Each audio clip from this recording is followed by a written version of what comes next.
तो श्रीमद् भागवतम पहला स्कंद 17वां अध्याय में हम देख रहे हैं कि कैसे महाराज परीक्षित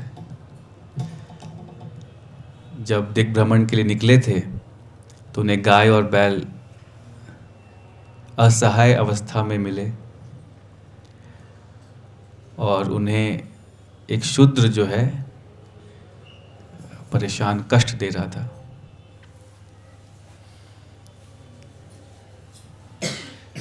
जो बैल है वो धर्म रूपी धर्म के रूप में वहाँ खड़ा था और जो गाय है वो पृथ्वी के रूप में खड़े थे, वहाँ पे खड़ी थी। तो इसके पिछले श्लोक में बताया गया है, अगर आप पिछले क्लास में कौन कौन थे, पिछले क्लास में थे सभी कौन कौन थे पिछले क्लास में? तो पिछले क्लास में बताया था कि जो बैल है वो उस शूद्र के भय से एक टांग पे खड़ा हुआ था। बैल के 4 जो पैर हैं वो 4 धर्म के 4 पैरों से तुलना की गई है। धर्म के 4 पैर कौन कौन से हैं? सत्य, पहला सत्य, दूसरा दया, तीसरा करुणा, चौथा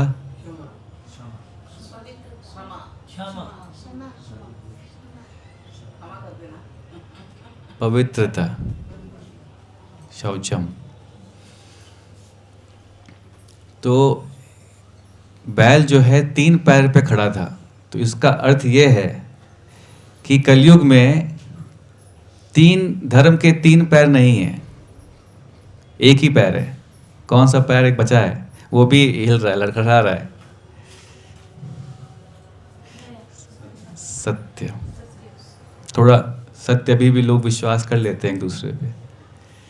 तो सत्य जो है अभी भी थोड़ा बचा है और बाकी जो दया है, पवित्रता है और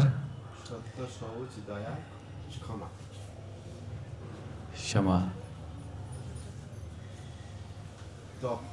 तपस्या, करेक्ट।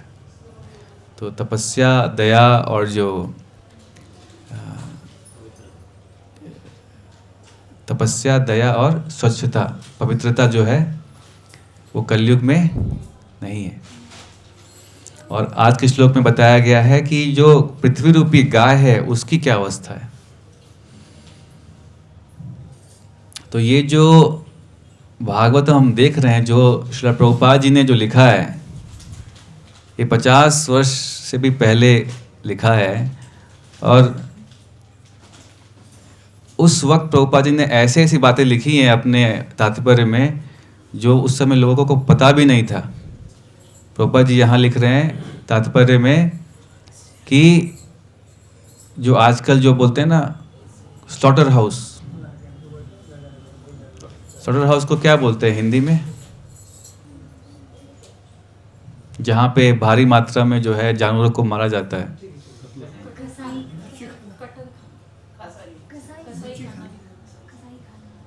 कसाई खाना, और क्या बोलते हैं?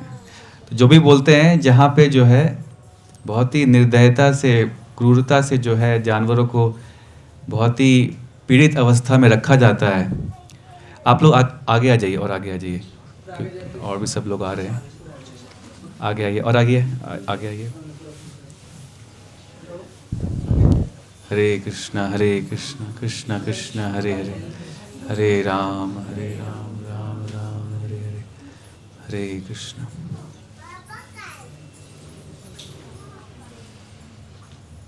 तो प्रभुपाद जी 50 वर्ष पहले ही बोल रहे हैं कि मैं भागवतम में ये इसका वर्णन नहीं करना चाहता कि जो गाय जो है, गाय का जब बच्चा होता है तो वो दूध देने लगती है। तो उसी समय वो दूध जो है वो गाय के बछड़े के लिए होता है, लेकिन गाय के बछड़े को उससे अलग कर दिया जाता है और उसको जो है काटने के लिए भेजा। वो प्रभुपाद नहीं लिख रहे हैं यहाँ पे। इतना प्रभुपाद को लिखने में भी कष्ट हो रहा है। अगर आप कोई वीडियो देखेंगे तो उसमें आजकल दिखाते हैं बहुत सारे वीडियो में किस तरह जो है पशुओं को और गाय को जो है लोग पीड़ा देते हैं, कष्ट से रखते हैं और उनको मारते हैं। सो बहुत ही जो है प्रभुपाद कह रहे हैं ये जो कार्य है इतना जघन्य है कि ये जो है पूरे मनुष्य, पूरे संसार में जो है दुख का कारण है। तो यहाँ बता रहे हैं भागवतम में, प्रभुपाद जी बता रहे हैं कि हमें भागवतम, श्रीमद् भागवतम से सीखना है कि कैसे गायों के द्वारा हम अपने जीवन में सुख प्राप्त कर सकते हैं। जैसे कि वैदिक समय में एक नास्तिक, बहुत प्रसिद्ध नास्तिक थे। क्या नाम है उन, किसी को पता है कौन प्रसिद्ध नास्तिक मुनि एक है? कौन?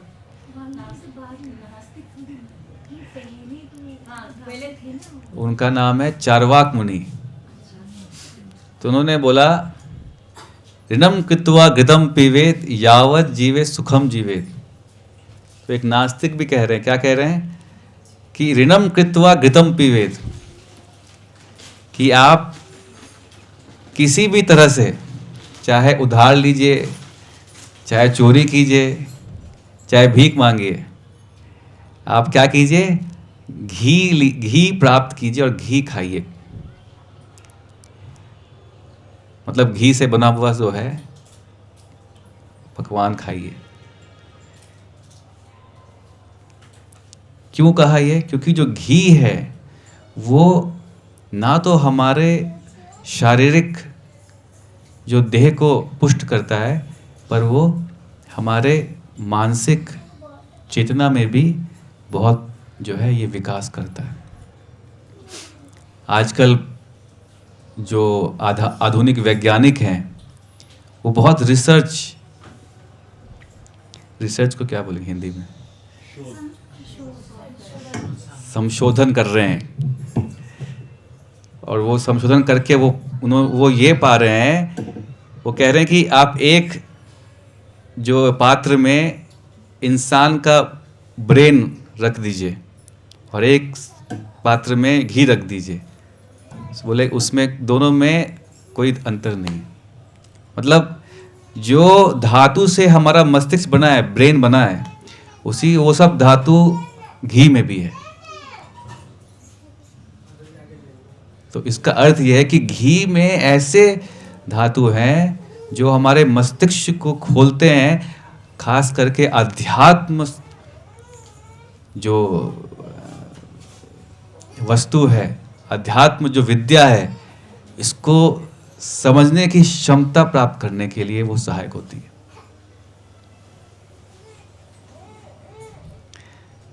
तो घी का इतना और गाय के दूध का इतना महात्म्य है कि जो वेद जो है, जो वेदास जो है, वेद भी जो है इसका गुणगान करते हैं। तो ये जो है अभी मनुष्य भूल गया है, हम भूल गए हैं कलयुग में। जितने भी वस्तु हैं धर्म स्थापना के लिए, वो कलयुग को पहला कली क्या करते हैं, कलयुग में वो क्या होता है, उस पे प्रभाव होता है। जैसे कि कलयुग का और एक प्रभाव क्या है कि कैसे लोगों को अलग करना है। पर चैतन्य महाप्रभु का क्या है, क्या प्रयोजन है? यज्ञ संकीर्तन प्राय, संकीर्तन, कैसे लोगों को इकट्ठा करना है और साथ में भगवान का संकीर्तन करना है, गुणगान करना है। तो कलयुग का क्या अभिप्राय है कि कैसे लोगों को अलग करना है, पर भगवान ये समझते हैं और भगवान इसलिए कहते हैं यज्ञ संकीर्तन ही प्राय, कि जहां हम अलग हुए वहां जो है माया, हमारे ऊपर माया का रंग चढ़ जाएगा, बहुत आसान हो जाएगा माया के लिए। और जो माया है, जो कली है, वो ऐसे ऐसे हमें हमें हमारे मन को ढक देता है कि हमें लगता है कि नहीं यही सही है। जैसे कि एक व्यक्ति था जो अभी किसी कंपनी में काम करता था, तो वो अपने दोस्तों के साथ एक पीजी में रहता था। तो ये कुछ समय की बात, पहले की बात है। तो वो थोड़ा थोड़ा परेशान हो गया कि इन सबके साथ रहने में, उसे काम करने में मुश्किल होता था। तो उसने क्या किया, अपना एक सेपरेट जो है उसने फ्लैट लिया और उसी में उसने अपना ऑफिस भी बना, क्योंकि उसका वर्क फ्रॉम होम था ना, आजकल घर से ही काम कर सकते हैं आप कंप्यूटर से और जो भी ऑनलाइन। तो जब उसने अकेले रहना शुरू किया तो तब तो उसे कोई परेशान नहीं करने वाला कोई नहीं था। तो उसे बहुत अच्छा लगा, उसको लगा कि हाँ यही जो है सही तरीका है जीने का, है ना। अकेले रहिए, अपना सब कुछ अकेले रहिए, अकेले काम कीजिए, है ना। तो वो जो है इसका वीडियो बना के यूट्यूब में पोस्ट करने लगा कि ना जीवन का यही सुख का, शांति का यही एक मार्ग है। क्या है कि जो है एक साथ नहीं रहना है, सबको अकेले रहना है ना। तो बोले आप भी ट्राई कीजिए, आप भी रह के देखिए। तो ये जो है कलयुग का पहला है। पर क्या होगा अगर हम ऐसा करेंगे, तो क्या होगा?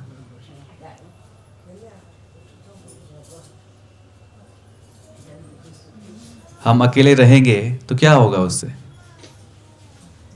हम किसी से बात नहीं करेंगे, हाँ, अपने में रहेंगे, काम भी अपने में, रहने भी अपने में। क्या होगा उसमें? इसमें क्या डेंजर है? इसमें क्या खतरा है? मानसिक तनाव। पर वो तो खुश है ना, वो बोल रहा है मैं तो खुश हूँ।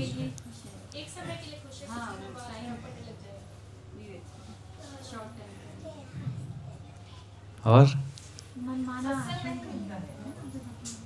सत्संग भी मिलता है आजकल ऑनलाइन। अभी देखिए एक कैमरा रिकॉर्ड कर रहा है ना, तो जो यहाँ नहीं है वो जो चाहते हैं कि हम अकेले रहें, वो अकेले बैठ के सुन रहे होंगे। तो अच्छा है ना अकेले रहना। प्रभु मैं अकेली रहता हूँ, लेकिन घबराहट होती है, मतलब अच्छे नहीं लगती है। मैं तो इस्कॉन से जुड़ा हुआ है कोरबंगला में, तो मैं सत्संग भी करता हूँ, बुक डिप्टी भी करता हूँ, मतलब संडे का दिन में काम में भी बिजी रहता हूँ, तब भी नहीं होते मेरे से। तो कुछ होते तो अरे यार मेरे पास कोई नहीं, क्या होगा अभी, क्या है, नहीं होते हैं, बांटने वाला तो नहीं होते हैं, अकेले को नहीं होते हैं। तो जैसे कि आप लोग ने कहा कि कुछ समय के लिए ये अच्छा लगता है, हाँ सही बात, कुछ टाइम के लिए अच्छा लगता है। लेकिन जब कुछ समय बाद जब हम देखेंगे कि क्योंकि हमें चाहिए, क्योंकि हम चेतना है। जैसे कि अगर पानी में मिट्टी भरा है ना, तो अगर उसको हम छोड़ देंगे तो क्या होगा? मिट्टी नीचे बैठ जाएगा। पर जैसे ही उसको हम थोड़ा सा हिलाएंगे, क्या होगा? वापस मिट्टी ऊपर आ जाएगा। तो एकांत जो है वो कुछ समय के लिए जो है उसको कहा गया कि अच्छा है। जब हमारा मन बहुत विचलित है, बहुत परेशान है, तो कुछ समय के लिए जो है चिंतन करने के लिए कि सही क्या है, गलत क्या है, बस उतने समय के लिए वो सही है। उसका भी उपयोग है। कभी कभी एकांत भी ज़रूरी है। वो आरती भी हरे कृष्ण सॉरी, और आरती करने के टाइम में भी परिवार का सामने लेके बैठो तो कुछ एनर्जी कुछ अलग होती है, इसलिए कि भजन कीर्तन भी कुछ नहीं होते हैं। हाँ, टाइम के लिए जैसे आप बताए वो सही है, लेकिन वो और कीर्तन मतलब भगवान का पास प्रार्थना कुछ भी करो मजा नहीं आते हैं। है ना। तो हमको मज़ा चाहिए। तो मज़ा जो है वो अकेले नहीं आता है। इसलिए जो है शास्त्रों में कहा गया है एको बहुश्यामा, जो भगवान जो है वो एक हैं। एक ब्रह्म द्वितीय नास्ति। सो अंत में तो सत्य एक ही है, भगवान कृष्ण। वासुदेव सर्वमिति स महात्मा सुदुर्लभ, कि जो समझ गया कि केवल वासुदेव ही हैं संसार में और कोई नहीं है, वो महात्मा बन जाता है। लेकिन जो वासुदेव हैं, कृष्ण हैं, वो भी जो है विस्तार करते हैं बहुत सारे आत्माओं में। क्यों? आनंद के लिए, आनंदमयोभ्यासात्, मजा के लिए। तो कुछ क्षण के लिए जो है वो एकांत ठीक है, और एकांत जो है बद्ध जीव के लिए नहीं है, क्योंकि उसके अंदर अभी भी मिट्टी है, भरा हुआ है, गंदगी भरा हुआ है। वो एकांत में भी जो है वो उसके मन में गंदे विचार आएंगे, और गंदे विचारों से जो है वो विचलित होके, प्रभावित होके वो गंदे कार्य भी करना शुरू कर देगा। तो विशेष करके एकांत जो है वो उसको निषेध किया गया है जब तक हम शुद्ध ना बन जाएं। भगवान के जो शुद्ध भक्त होते हैं, जैसे श्री हरिदास ठाकुर, तो वो एकांत में रहते थे, और वो रोज कितना जप करते थे? 3 लाख भगवान का नाम। हरे कृष्णा कृष्णा कृष्णा हरे हरे, हरे राम राम राम हरे हरे। 3 लाख कितना माला होता है? लगभग 190 माला होता है। मतलब 22 घंटे हम करेंगे तो 22 घंटे लग जाएंगे। मतलब वो मुश्किल है। वो तो उनका स्पीड भी जो फास्ट होता है। जैसे कि आज एकादशी है, आज वैकुंठा हिल में चल रहा है, महा जपा यज्ञ चल रहा है, तो वहाँ पे लगभग 1000 लोग इकट्ठा हुए हैं। और कौन कौन जानता है हमारा और एक मंदिर है वैकुंठा हिल?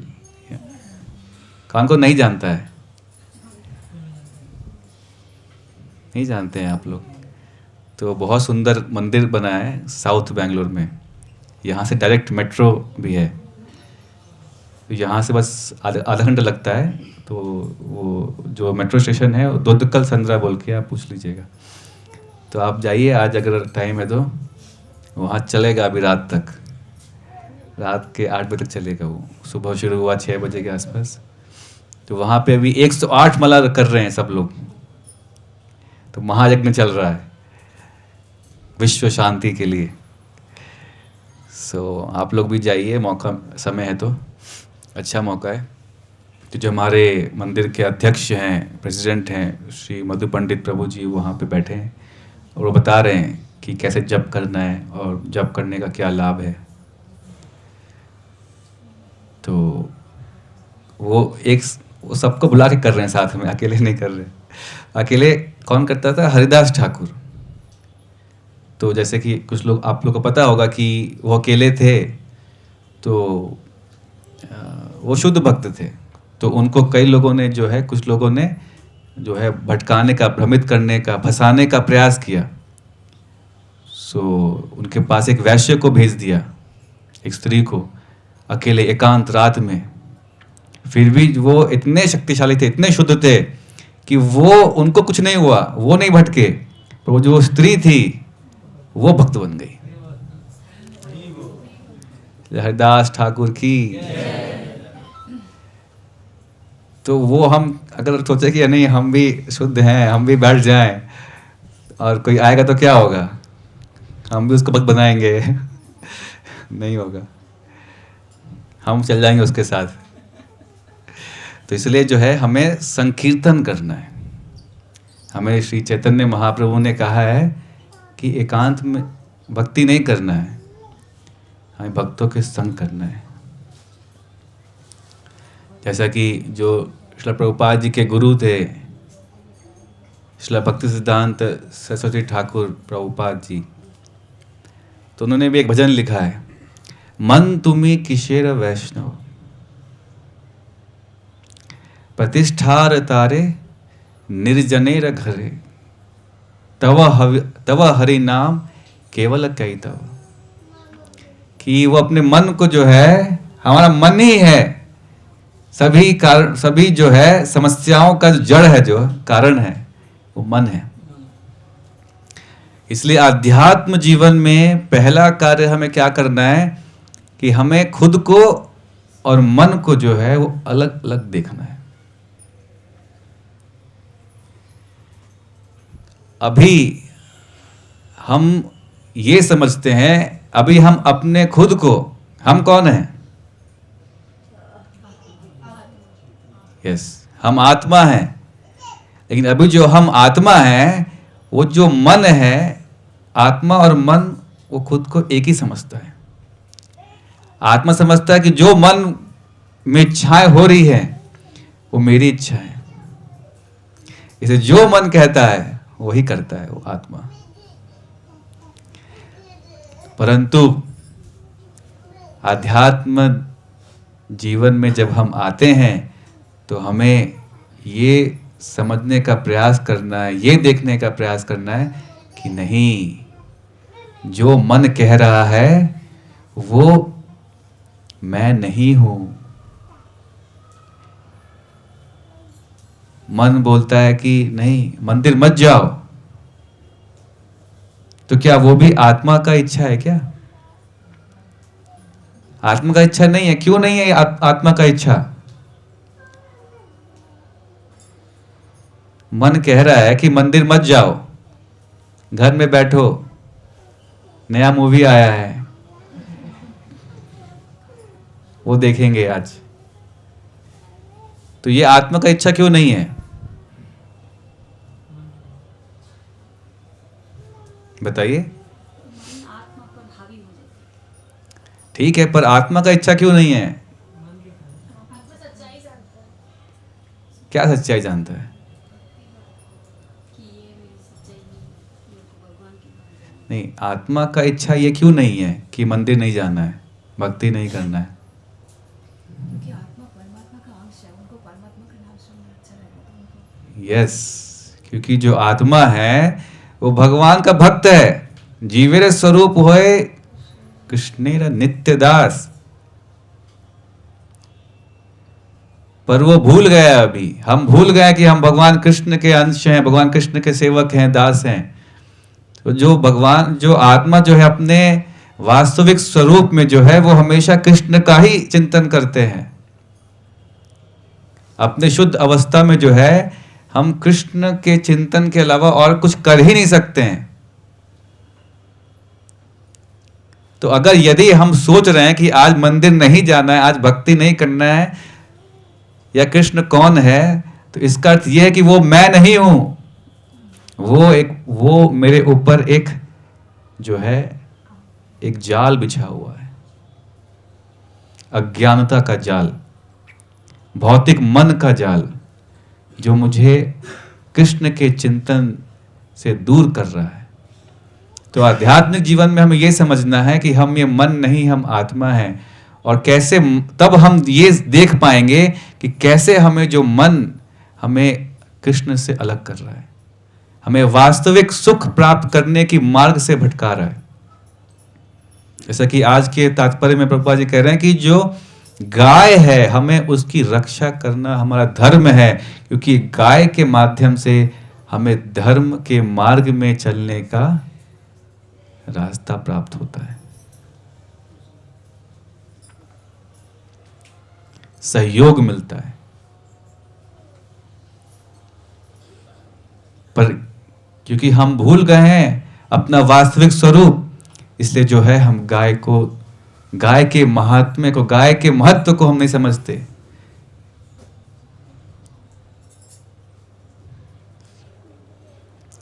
तो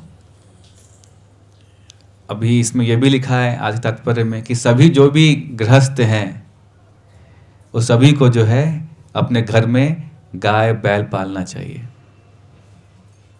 तो अभी आप सबको जो है घर जाना है और एक बोलना है कि हमें गाय बैल पालना है।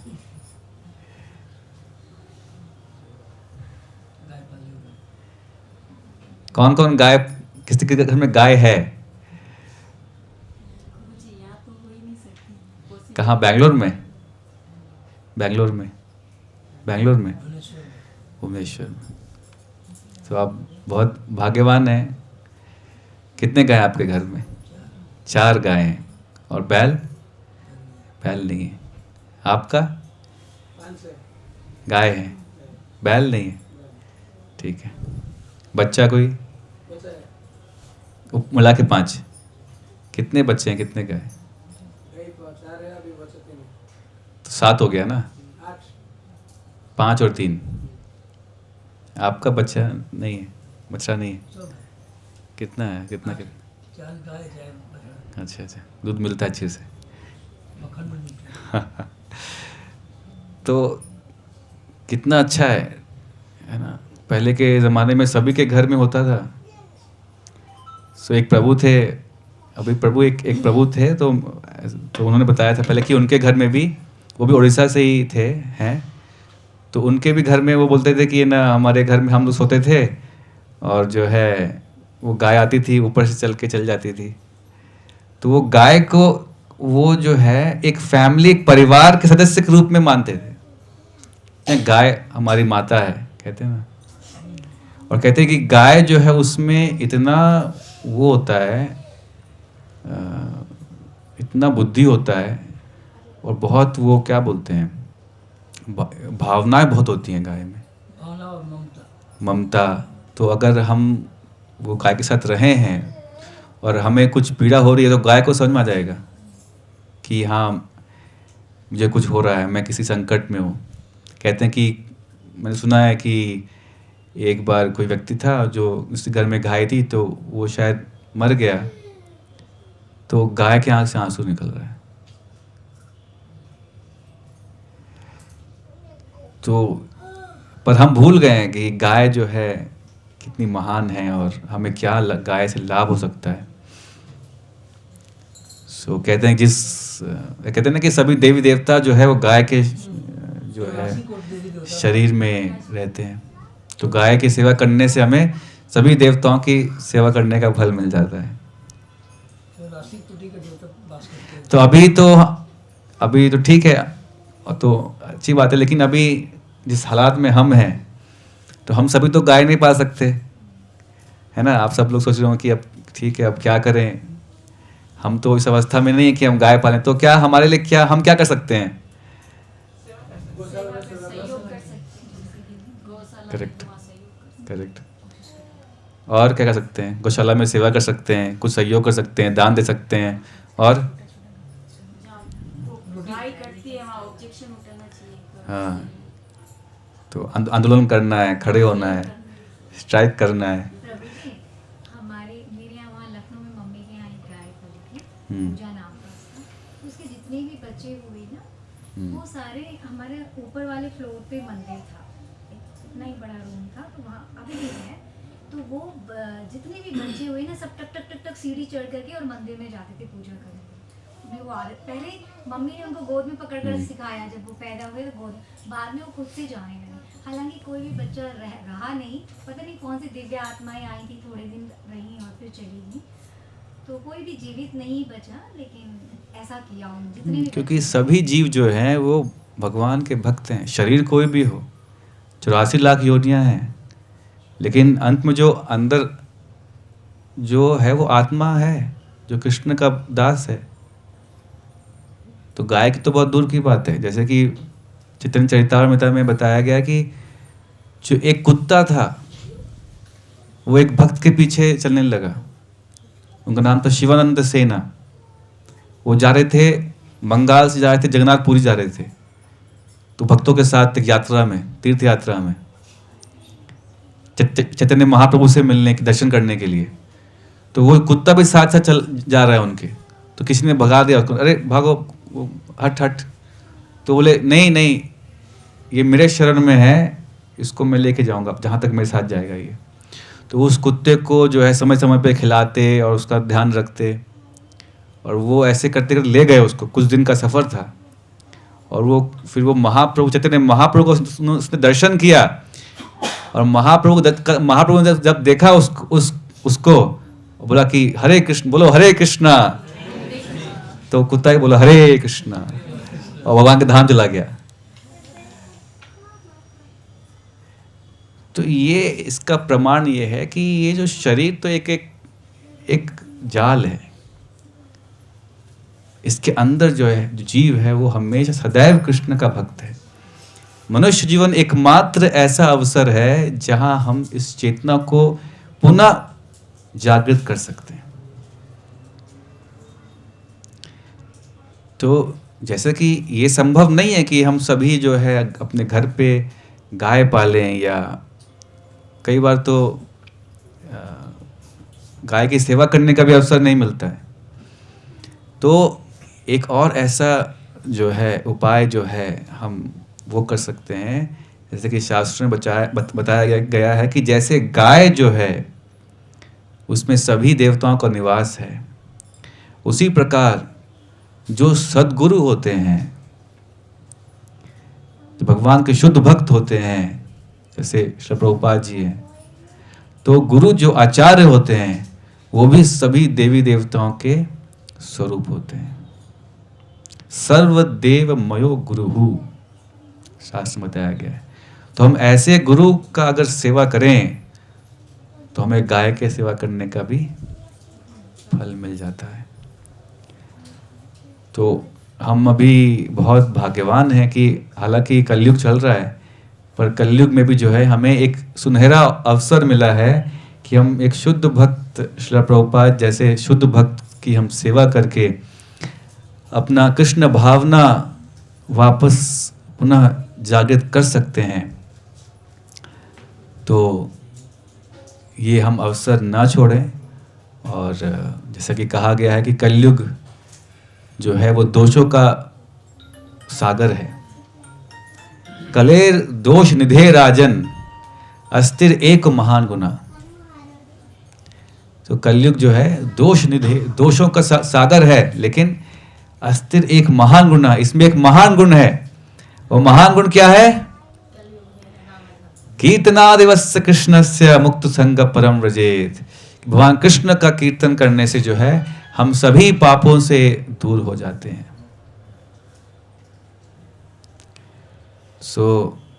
आप सभी से निवेदन है कि ये जो हरे कृष्ण महामंत्र है, हरे कृष्णा कृष्ण कृष्ण हरे हरे, हरे राम राम राम हरे हरे, इसका अधिक से अधिक जप कीजिए, कीर्तन कीजिए। प्रभुपाद जी कहते हैं कम से कम रोज 16 माला जप कीजिए।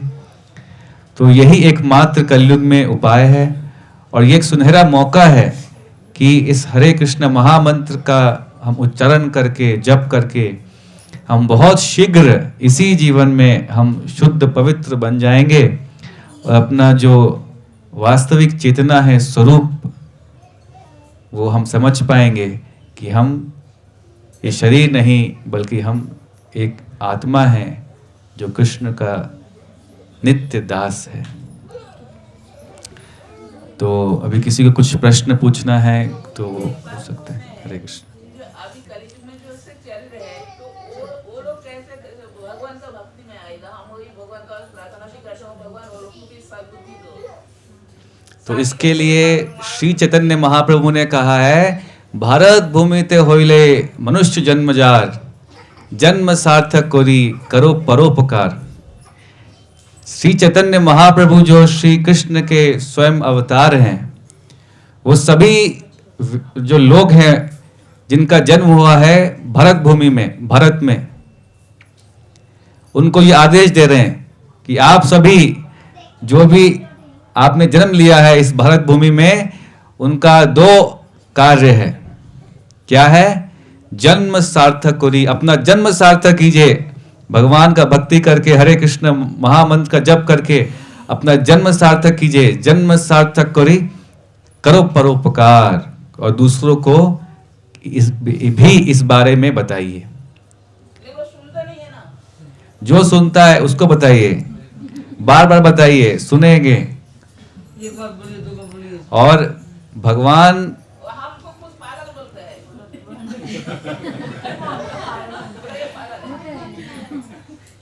वो होता है भगवान के भक्त में लोग बोलता है। हम उनको पागल बोलते हैं, वो हमको पागल बोलते हैं। तो सभी पागल हैं, तो उसमें कोई वो नहीं है, बड़ी बात नहीं है। दुख नहीं करता, लेकिन कम से कम वो लोग अब छोटा छोटा बच्चा हरे कृष्ण दीदी हरे कृष्ण छोटा छोटा बच्चा उसमें बड़ा आदमी बोलता है पागल है तो लोग पागल है। तो वो तो सभी पागल है ना, वो भी पागल हैं। ऐसे आप बोलते हैं, आप उनको पागल बोलते हैं कि नहीं? समझते हैं कि नहीं? बोलते नहीं ठीक है, पर समझते तो है ना कि वो पागल है। नहीं ठीक है, वो सब ठीक है, पर हम भी समझते हैं ना कि वो पागल है। तो सभी पागल हैं, कोई माया के पीछे पागल है, कोई कृष्ण के पीछे पागल है। हरी बोल। तो पागल तो सब हैं, पर हमें ये समझना है कि हमें कौन सा पागल बनना है। हमें माया के पीछे पागल बनना है कि कृष्ण के पीछे पागल बनना है। यस। तो बहुत तरीका है, ऐसा नहीं है। जैसे कि बहुत जन्मों जन्मों से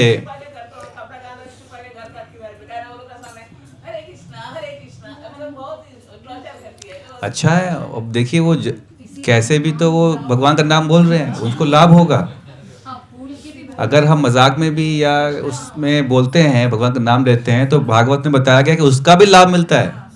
जैसे कि प्रभुपाद जी के समय बहुत भक्त लोग विदेश में घूमते थे, शिखा पूरा बाल निकाल के, शिखा करके, धोती पहन के, तो उनके लिए तो बहुत ही नया था पाश्चात्य देश में। तो वो लोग बोलते थे ये हरे कृष्ण वाले आ गए, ओ हाय। तो पर प्रभुपाद जी को बोलते थे कि प्रभुपाद जी हम पे सब हंसते हैं। तो बोले कि क्या बोलते हैं? बोलते हैं वो हरे कृष्णा वाले आ गए। वो हरे कृष्णा बोलते हैं? हाँ प्रभुपाद जी। ओ वेरी गुड। तो हमें ये समझना है कि बहुत जन्मों से जो है हम भगवान को भूले हुए हैं। तो इतना आसान नहीं है किसी को भक्ति में लेके आना। तो हमें धीरे कुछ प्रसाद दे सकते हैं, हम उनको प्रसाद देना, बोलना कि आप एक बार मंदिर आइए। सो अपने व्यवहार से तो हमें ऐसा नहीं कि हम थोड़ा ना कोई शुद्ध भक्त है कि हम बोलेंगे हरे कृष्ण जप कीजिए और जपना शुरू कर देगा। नहीं, हमें अपने आचरण से, व्यवहार से हमें उनको जो है प्रभावित करना है। जैसे अंग्रेजी में 2 शब्द हैं, एक होता है फोर्स करना, एक होता है इंस्पायर करना। हमें फोर्स नहीं करना, हमें इंस्पायर करना है। इंस्पायर को क्या बोलते हैं हिंदी में? प्रेरित बोलेंगे ना। हाँ, प्रेरित करना, प्रोत्साहित और प्रभावित करना। जो बच्चे लोग मेरे घर में आते हैं, जो प्रसाद होते दे देता हूँ, जो भी रहती है हम दे देता हूँ, लेकिन वो लोग मेरा साथ है, लेकिन नहीं जिनका साथ ज्यादा नहीं, वो लोग ये कर देगा, ब्रेन वॉश कर देगा। मंदिर में हम बगल में ही है मंदिर, ज्यादा दूर नहीं, आधा किलोमीटर दूर, नहीं जाने का। वो लोग अच्छा नहीं है, गलत रास्ते में ले जाएगा। तो वो तो मिलेगा आपको कष्ट। जैसे नित्यानंद प्रभु, उन्होंने वो प्रचार कर रहे थे, तो उनको रास्ते मिले 2 जगाई मधाई। उन्होंने कहा कि भगवान का नाम लीजिए, हरे कृष्णा बोलिए। उन्होंने पत्थर लेके मारा नित्यानंद प्रभु को, जो स्वयं बलराम जी हैं। तो भगवान को भी लोग नहीं छोड़ते हैं, तो हम क्या हैं? तो यही तो है। इसलिए भगवान कहते हैं कि जो मेरा प्रचार करता है वो मुझे बहुत सबसे प्रिय वो है। गीता में कृष्ण कहते हैं, तो ये मत सोचिए कि आप प्रचार करना चाहेंगे तो बहुत आसान है। नहीं, मुश्किलें आएंगी आपको उसमें, लेकिन आपको उसमें भगवान का विशेष कृपा भी मिलेगा। आप भगवान के बहुत प्रिय हो जाएंगे, है ना। कहते हैं ना, जितना बड़ा रिस्क होता है उतना बड़ा जो क्या बोलते हैं, उतना बड़ा फल भी होता है। रिस्क को क्या बोलेंगे हिंदी में? हाँ, जितना बड़ा जोखिम होगा उतना बड़ा फल भी होगा, उपलब्धि भी मिलेगा। तो नहीं, कुछ अगर कोई जीवन में कोई जोखिम नहीं लेता है तो वहीं का वहीं रहता है, वो प्रगति नहीं करता है। तो हम भगवान के लिए जोखिम लेंगे तो हमें भगवान की विशेष कृपा भी मिलेगी और हमें बड़ी उपलब्धि भी मिलेगी। जैसे अगर आप लोगों को पता है, जैसे प्रभुपाद जी तो थे, उन्होंने कितना जोखिम लिया भगवान के प्रचार करने का। तो प्रभुपाद जी की उपलब्धि भी बहुत हुई, प्रगति भी बहुत हुई, नाम भी बहुत हुआ। तो जोखिम लेना पड़ेगा। ऐसा नहीं कि हम शांति से बैठे रहें और सब हो जाएगा, नहीं। इवन हमें भौतिक जगत में कुछ पाना है तो जोखिम लेना पड़ता है, तो भगवान का प्रचार करना है तो भी जोखिम लेना पड़ेगा और उत्साह से। पर ये जो जोखिम है इसमें भी आनंद आता है। तो ये भौतिक जोखिम की तरह नहीं होता है।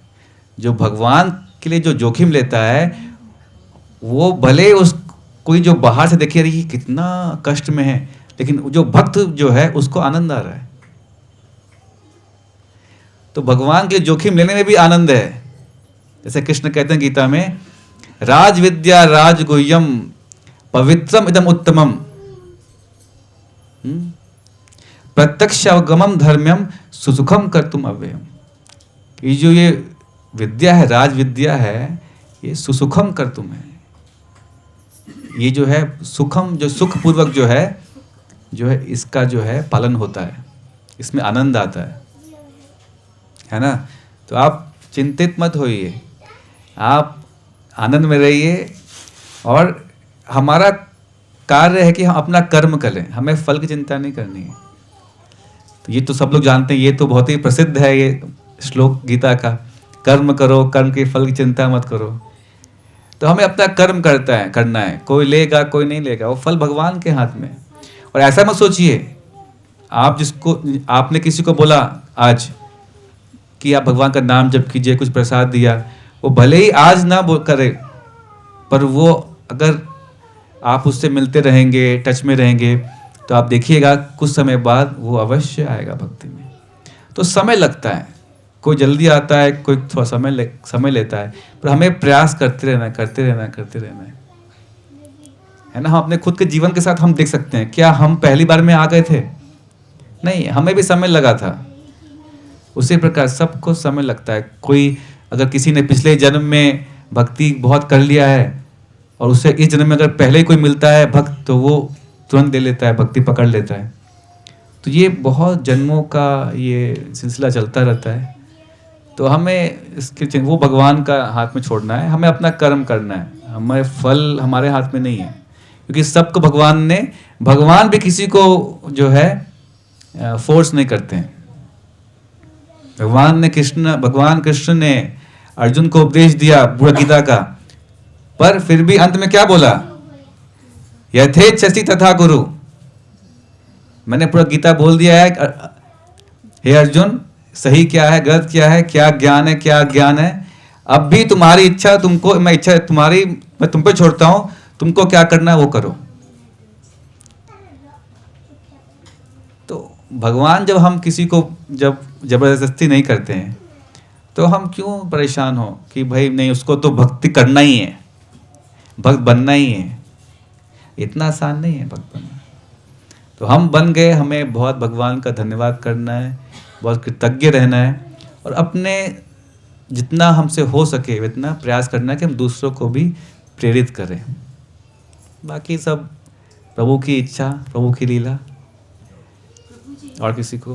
हाँ, एक आखिरी प्रश्न। मैंने गुरु दक्षिणा ली, तो वो ब्रह्मा जी वाला गुरु दक्षिणा वाला मंत्र लिया और मैं कृष्ण भक्त हूँ, कृष्ण को बेटा बनाया था। तो मुझे गुरु जी ने बोला कि वो मंत्र से आप जाप करो माला। तो अब मैं किसका करूं? गुरु मंत्र का करूं? हरे कृष्ण मंत्र तो वो शास्त्रों में बताया है, कलयुग में वो सबको करना है। वो कम से कम 16 माला कीजिए। और जो प्रभुपाद जी ने जो पुस्तक लिखे हैं वापस आपने लिया, कोई पढ़ रहे हैं आप? मैं भागवत कथा करती हूँ, मतलब गुरु दक्षिणा ली ना, तब मेरे गुरु जी ने तो आप अभी जैसे अभी नीचे हमारा मंदिर में वो बुक्स मिलते हैं, तो कोई भी एक जो भी आपके भाषा में एक लीजिए, उसको पढ़ने का प्रयास कीजिए। ज्ञान का तो कोई अंत नहीं है ना। मैंने सारे बुक्स वैकुंठ चालीसा, सारे भागवत कथा, सब रामायण। नहीं, आपने प्रभुपाद जी का पुस्तक पढ़ा है? नहीं, ये नहीं। हाँ, तो ये तो वही तो ये पढ़िए ना, आप समझ में आएगा और बातें और गहरे में समझ में आएगा। मतलब मेरे जो ग्रैंडफादर थे ना, इतनी बड़ी बड़ी बुक्स, मतलब आज के 5000 साल पहले की पढ़ी, पीढ़ी दर पीढ़ी, वो सारे वैकुंठ चालीस सारा पढ़ लिया है, तो उसमें सब बताया हुआ है। लेकिन गुरु दक्षिणा का जो मंत्र है उसी से बोला है कि आप माला जाप करो। तो आपने सब पढ़ा है ना? तो अभी आप एक काम कीजिएगा, अभी आप भगवत गीता हिंदी में पढ़ते हैं ना, आप भगवत गीता पढ़िएगा हिंदी में। मैं भगवत गीता महीने में एक बार। नहीं वो नहीं, ये जो हमारे यहाँ जो है प्रभुपाद जी का, जी जी। तो वो पढ़िएगा, क्योंकि वो परंपरा से प्राप्त हुआ है। तो पद्म पुराण है, उसमें 4 संप्रदाय का उल्लेख किया गया है कि जैसे कोई हम कॉलेज में पढ़ते हैं तो जो भी कॉलेज होता है वो एक यूनिवर्सिटी से होता है एफिलिएटेड। तो अगर वो कॉलेज किसी यूनिवर्सिटी को क्या बोलेंगे हिंदी में, विश्वविद्यालय से अगर नहीं जुड़ा है तो वो उस जो कॉलेज को वो सही नहीं मानते हैं, मतलब वो फर्जी मानते हैं। तो हर एक कॉलेज जो है एक विश्वविद्यालय से वो उसका लिंक होना चाहिए, कैंडिडेट होना चाहिए। तभी उस कॉलेज के सर्टिफिकेट के आधार पे आपको नौकरी मिल सकता है, वरना वो फर्जी है। वैसे ही जो भी ज्ञान हमें प्राप्त होता है, हमें वो देखना है किस आध्यात्मिक विश्वविद्यालय से वो जुड़ा हुआ है। कान्हा को तो यहीं से लेके गए मेरे बच्चे, मुझे गिफ्ट दिया। हाँ मैंने 12 महीने तक टच ही नहीं किया था, फिर बार बार आके हाथ पकड़ते थे बच्चा आके हाथ पकड़ते। मेरे को भक्ति नहीं थी तब। यहाँ मेरे बच्चे ने मेरे बर्थडे गिफ्ट में कृष्ण को ला के दे दिया, भगवान के रूप में स्थापित कर दिया, कुछ भी नहीं करती, बार बार आके हाथ पकड़ा, मुझे तेरे पास ही रखो। इतने मतलब उन्होंने दे दिया कि मेरा भी ओपन हार्ट सर्जरी हुआ है, साक्षात दर्शन देते कभी कभी। तो बहुत भाग्यवान है आप। तो और मैं हाँ बहुत करती हूँ, आप कहते हो ना अकेले, पर मैं उनसे बातें भी कर लेती हूँ, नाचती भी हूँ उनके सामने। अब तो मेरे पति फॉरेन में, मेरी बेटी वो भी मानती है और सभी मानने लगे। अच्छी बात है। तो आप और ऐसे करते रहिए और प्रयास कीजिए कि भगवान कृष्ण को और तत्व से समझने का। पर वो गुरु मंत्र का तो कर सकते हाँ वो करिए, कोई दिक्कत नहीं है। जी। और कृष्ण ये एक संकेत है भगवान का आपके जीवन में कि आप उनको और अच्छे से समझना है तत्व से। पिछले 11 की बात कर दूँ, कान्हा को मैंने कान में सोने का पहना रखा था। मैं त्रिवेणी संगम से स्नान कराती हूँ कान्हा को, प्रयागराज से लेके। सोने का गिर गया, पता नहीं, मेरे पति ने सबने ढूंढ लिया। मैंने कहा कृष्ण ढूंढ के ला दो, नहीं तो आरती नहीं होगी मेरे से, क्योंकि वो सोना घूम गया ना। 1 सेकंड में मैंने ऐसे हाथ लगाए जमीन पर, मेरे हाथ के नीचे। बहुत अच्छा। इतना साक्षात है। तो आप अच्छा है, ऐसे चलते रहिए। जी। और जो गीता यहाँ पे जो मिलता है ना वो आप लीजिए और रोज़ थोड़ा पढ़िए। श्रीनाथ जी है ना, हाँ नाथू द्वारा, हाँ। उनके चरणों में चढ़ी हुई गीता मेरी। नहीं नहीं, तो वो तो ठीक है, चरणों का बात नहीं है। तो मतलब वो क्या बात fraud तो है नहीं हो कि सकती ना? क्या, फ्रॉड तो नहीं है ना कि गलत? नहीं मैं फ्रॉड नहीं बोल रहा हूँ। जी मैं कह रहा हूँ कि जो आप ये पढ़िए और पढ़ के मुझे बताइए जी। कि आपको कैसा लगा। यहाँ हाँ श्री प्रभुपाद जी की जो तो- भगवान ने टीका की है, जो तात्पर्य है, वो सार है। नहीं वो नहीं, वो सार का बात नहीं है। तो आप एक काम कीजिए, आप ज़्यादा मत सोचिए, जी जी। आप स्टार्ट कीजिए पुस्तक से, गीता से स्टार्ट कीजिए। यहाँ से लेके- हाँ आपको और भी गहराई में समझ में आएगा। और साथ साथ हरे कृष्ण महामंत्र का भी जाप शुरू कीजिए। जो आप गुरु मंत्र करते हैं वो करिए, पर साथ साथ हरे कृष्ण महामंत्र भी जो है वो शुरू कीजिए। 1 माला या 2 माला, जैसे कि हम लोग सब 16 माला करते हैं, कम से कम जी, माला तो 16 माला मैं बताया करती है। हूँ, मैं हाँ अनगिनत करती हूँ। सो आप भी हरे कृष्ण मंत्र भी कीजिए, स्टार्ट कीजिए, ठीक है। जी ठीक है, और कुछ? ग्रंथराज श्रीमद् भागवतम की, विश्व गुरु श्रील प्रभुपाद की, ताई गौर प्रेमानंद।